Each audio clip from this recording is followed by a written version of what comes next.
কিভাবে, কি উদাসীনতা। পানিহাটি স্টেট জেনারেল হাসপাতালে জল নেই, বাথরুম নেই, দুটো বাথরুম 2 বছর ধরে বন্ধ। এ যেন চিচিং ফাঁকের গল্প। গতকাল দেখালাম, আজকেই খুলে গেল খবরের জেরে সেই 2 বছর ধরে বন্ধ হয়ে থাকা বাথরুম। দেখুন, উত্তর 24 পরগনার পানিহাটি স্টেট জেনারেল হাসপাতাল।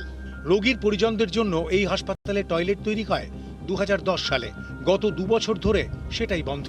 ফলে হাসপাতালে এসে চরম দুর্ভোগে পড়তে হচ্ছিল রোগীর পরিজনদের।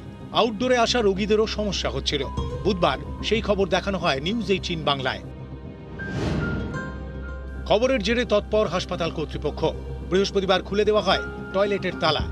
1 বছর পাবলিক টয়লেটটা বন্ধ ছিল, কঠিন সমস্যা ছিল, যে নিউজ 18 বাংলা সমাধান করলো। এই খবরের জেরে আজকে হাসপাতাল কর্তৃপক্ষ এই টয়লেটটাকে খুলে দিতে বাধ্য হয়েছে। প্রসূতি মায়েরা বা রোগীরা ভর্তি, তাদের আত্মীয় পরিজনরা খুব বিপদে পড়ে যাচ্ছিল। আমরা এই নিউজ 18 বাংলাকে অসংখ্য ধন্যবাদ জানাচ্ছি এবং ধন্যবাদ জানাচ্ছি হাসপাতাল কর্তৃপক্ষকে।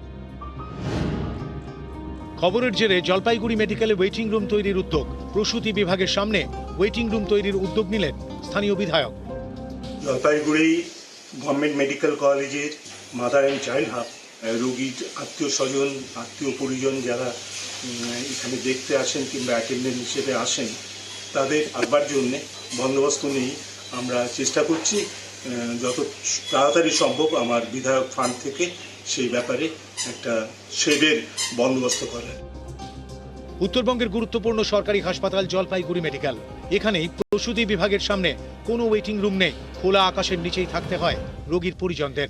গত 24শে ডিসেম্বর এই খবর দেখানো হয় নিউজ 18 বাংলায়।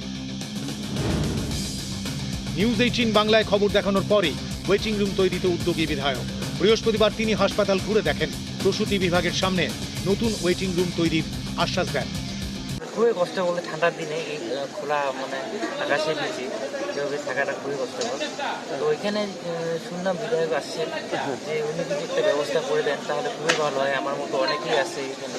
আমাদের যিনি রোগী কল্যাণ সমিতির চেয়ারপারসন ডক্টর প্রদীপ বর্মা, তিনি উদ্যোগ নিয়ে তার তরফে আমাদের এখানে যে মাতৃমায়ের সামনের প্রতীক্ষালয় সেইটার এক্সটেনশন বিষয়ে উনি অগ্রণী ভূমিকা নিচ্ছেন।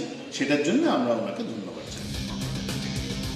সুবীর দে এবং শান্তনু কর, নিউজ 18 বাংলা।